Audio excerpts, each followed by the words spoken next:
And so it's just taking that first step and understanding what the relationship of money is as a tool, and then saying, I'm going to use this tool to, if we're in a bad spot, fix where I'm at right now. And if we're just trying to improve things, create goals that we can move forward to achieve to really improve our life. Welcome to Balancing Life's Issues, the podcast. I'm your host, Kai, and today we're highlighting BLI trainer Garrett Sorensen, a financial advisor in the ultra-high net worth space.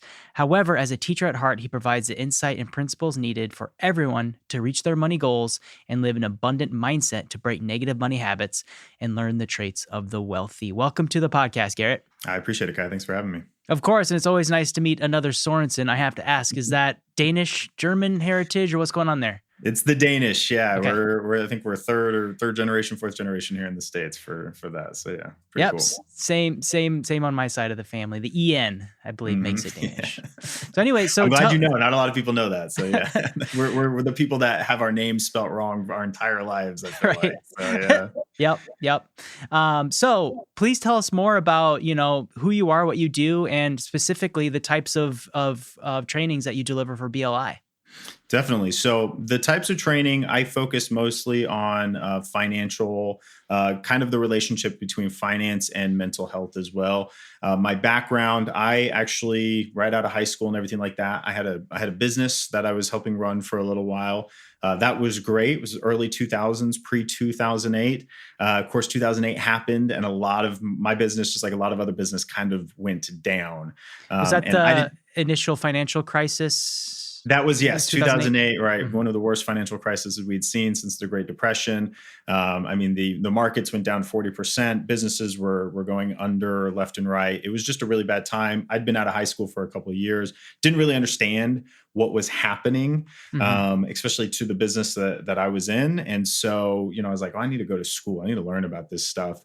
And, everyone kind of knows I didn't have the money to pay for school. So I was like, well, the military will pay for school, right? So, yeah. Okay. So I went, talked to all the different recruiters, and I told my recruiter I was going to white knuckle my way through 3 years of the Army and then go to school, go to college full time. I ended up spending 10 years active duty in the Army. Wow. Yeah. So it really changed your life once you were in it changed a lot. I mean, my perspective, I actually enjoyed what I did while I was in. It really gave me a lot of structure, just a lot of things that I needed, especially at a young age. I finished my degree while I was in the military as well, in active duty. So I had an undergraduate in statistics and accounting. And so I had this kind of finance focus. I didn't really know what I wanted to do with it. I had some mentors kind of later on in my career that actually pushed me towards the personal financial side, which I'm very thankful for, that I didn't go onto the accounting side because it turns out I wouldn't have had the right personality for that. And so I did more of the financial planning side. I finished my certification in financial planning. I'm a certified financial planner. I've got an MBA in finance and accounting, and I am a certified exit planning advisor. For the past couple of years, I've been working for an accounting company where we focus on working with business owners that are looking to exit their business. So they're looking to sell their business in some way or harvest the value in their business in some way. And they'll bring us along with their CPA. We've got valuation attorneys. We got all the kind of the whole team aspect to come around these business owners, help them go through that process of selling their business, and then manage their assets on the back end. So we also do private wealth management and everything like that. Wow. So in the event of, exiting a business, are there multiple parties involved sometimes? Oh yeah. Yeah. It's a huge part. And I mean, outside of what we don't provide, depending if they're going to do something like an M&A, mergers and acquisition, if they're bringing in private equity, private capital, something along those lines. You'll have anywhere from 3 to 7 or 8 different people that are working with that business owner to go through that process. Where we kind of serve is more on the advisory side. So a lot of people are going to, just like in life, a lot of people are going out and talking to people because they want them to sell so that they can make a commission or they can get a portion of that sell or anything like that. We're engaged kind of to sit on the same side of the table of that business owner and really advise them on the best thing to do, not what's going to make the most money for us. Mm-hmm. We kind of have that responsibility to work in the business owner's best interest instead of just saying, saying, hey, take this deal, even though it's $300,000 or $1 million less than what you thought it was, because at the end of the day, that's only going to short my commission by a few bucks. So Sure. we have that responsibility to really work for them and what they're looking to do. Yeah, and but their best interests and like letting them know about that. Right. Yeah, absolutely. Gotcha. So yeah, I thought it was interesting, and I'm going to segue us into the mental health conversation here, because I think I heard what it was. So the 2008 financial crisis, I was nearing the end of my undergraduate degree, and I saw that, and I felt it, and I also saw the implication of jobs as a result. Right. So as I was graduating college, it was a pretty bleak job market. So I decided just to continue my education. What I hear is similar process, but you instead wanted to understand so that you could own a financial crisis and instead put you into the position where you are today. Does that sound about right? Yeah, it's very rare that we can look back in history and say there was this defining moment that sort of impacted you on a scale at which it changed your trajectory in time, right? Mm-hmm. And especially with mental health, so much of the stuff comes from instances in our life that we don't even remember when we're small children. Uh-huh. The things that we've experienced when we're kids, seeing our parents or the adults that are around us go through certain situations. And so 2008 was just kind of this interesting point where it affects you, and it's so clearly defined because it affected basically all of the economy. But I think when you're looking at it from a money standpoint in mental health, a lot of our relationship to money as a tool in itself starts so much earlier than we realize when we're seeing our parents or the adults that are around us really dealing with their financial issues or dealing with their financial stress. And even to the point of what we're talking about now, what I was going through in 2008 when I was in my 20s, the way that I handled that was still so highly correlated. It was so related Mm-hmm. to the way that I was raised as a child, and that's what kind of put me on that path towards that diversion, that change in my Mm-hmm. life that I had to make. Yeah, and I appreciate you say like the adults around us, right? Because I vividly remember hard conversations that I would hear my parents having because we didn't grow up with a lot of money, and to this day, I harbor a lot of anxiety around finances in our home, and as a result, I'm fine tooth comb. I'm combing through everything. So, and I think we can all agree that our public school systems don't really educate us on our finances, right? Right. Yeah. So all of a sudden we're 24, student loans, trying to get a job. Maybe I went to college, maybe I didn't, and I don't know how to balance a budget, right? And you're starting to feel that. And I know for myself personally, there was like $16,000 in credit card debt because that's what I thought you did, you know? And it's like, at the time it was embarrassing, but I was able to kind of climb out of that hole. So it is possible. But I guess with this mental health conversation, when we're completely overwhelmed financially and it seems like I don't want to get up tomorrow because I'm going to have to deal with this. What's that first step someone takes when things are that bad?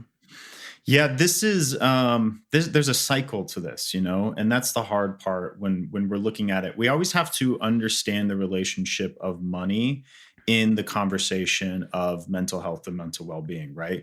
We live in society today. It's so different than our ancestors, years and years, hundreds of years ago, maybe even thousands of years ago, where the idea of creating safety and having our basic needs fulfilled meant that you had to go out and hunt and gather and find shelter, right? That's how they spent their days. Their time was spent doing those things. And the reason that they would feel things like anxiety or scarcity or fear or any of that was because they did not have enough at the time, right?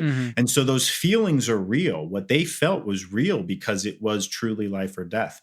We live in a society where things are so different now, where we're essentially able to trade our time for a resource. resource, money as a tool that allows us to go and buy the basic necessities and be able to buy the ability to cover our needs and everything like that. And I think when you realize that money is really just a tool to help provide the basic necessities, to help give you those basic needs that you need to have to feel safety and to feel comfort, to eliminate anxiety and fear from your life, then you can start on that first step saying, okay, money is not going to buy me happiness. It's going to buy me security. And if I can feel safe, if I can have groceries in the house, if I can have a roof over my head, then I can now start to look at how do I eliminate the pitfalls that money has been placed in front of me, right?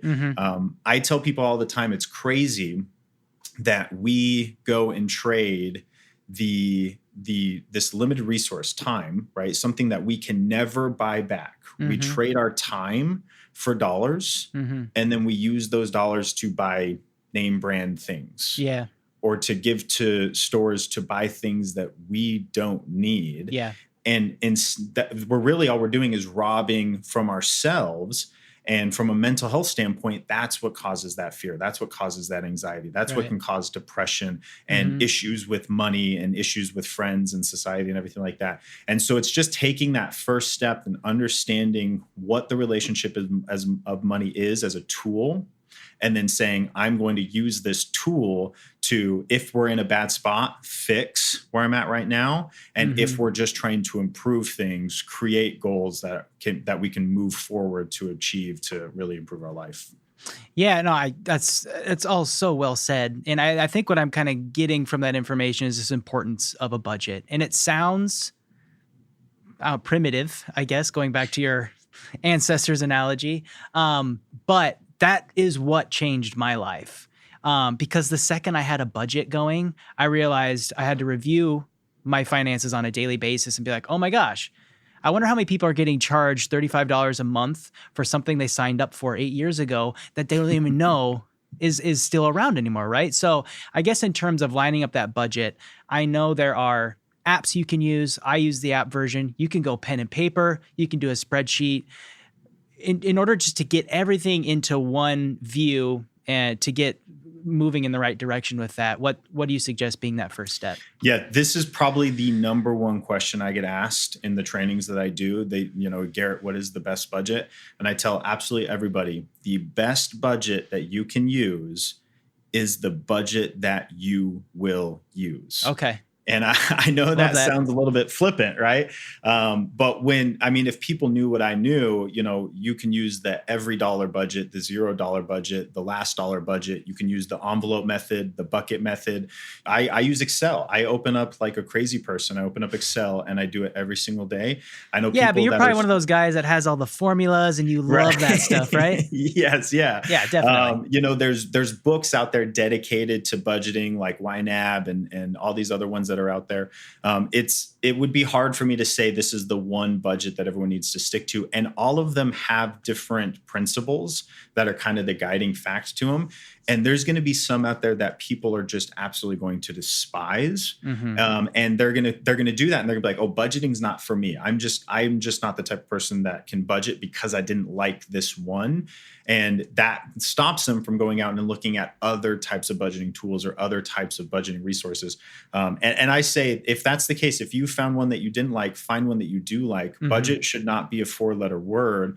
Budget should be the thing that you do that allows you the freedom to go and spend the money the way that you want to spend it. Yeah. That should be accomplishing your goals. That should be providing for the future. It should be covering for your basic needs, but it should also be for you to be happy, for you to live life the way you want to live now.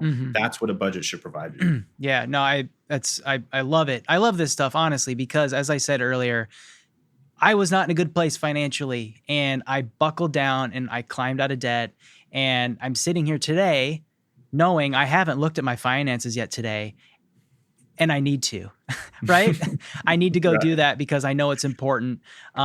We all have financial setbacks, and you have to live in a place where you can anticipate something that you can't see coming. For we paid out more taxes this year than I anticipated. Well, unfortunately, we had to put down a cat. And so like within a couple of months, my wife and I, we've spent thousands of dollars, and you have to get to a place where you're spending below your means so that you have the buffer, you have that safety net so that life doesn't send you into debt, because life does happen. So yeah, absolutely. And I think there's just a certain level of freedom that comes from that concept, right? I talk to people, I say, think about a time where it was really easy for you to save money. yeah, And most of the time it's when you're planning for a big vacation that you really want to do.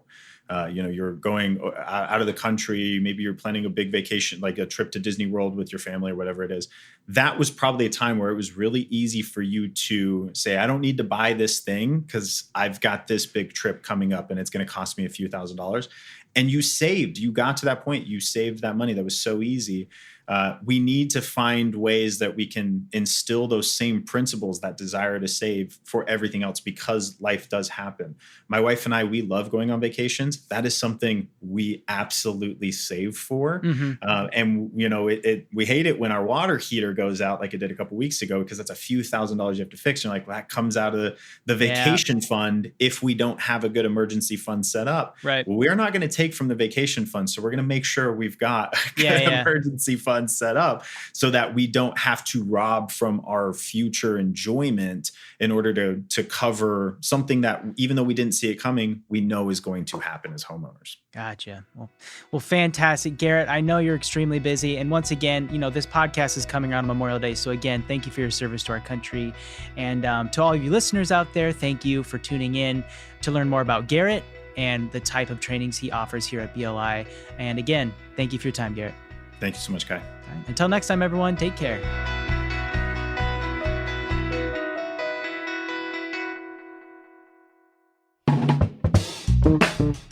This has been a production of Balancing Life's Issues with your hosts, Kai Sorensen and Wendy Wellner. Produced by me, Kai. Rate, leave a review, and subscribe to the podcast wherever you listen so you can get brand new episodes as they drop. Got an idea for the show? Email me, kai@balancinglifesissues.com. Anything to add, Miles?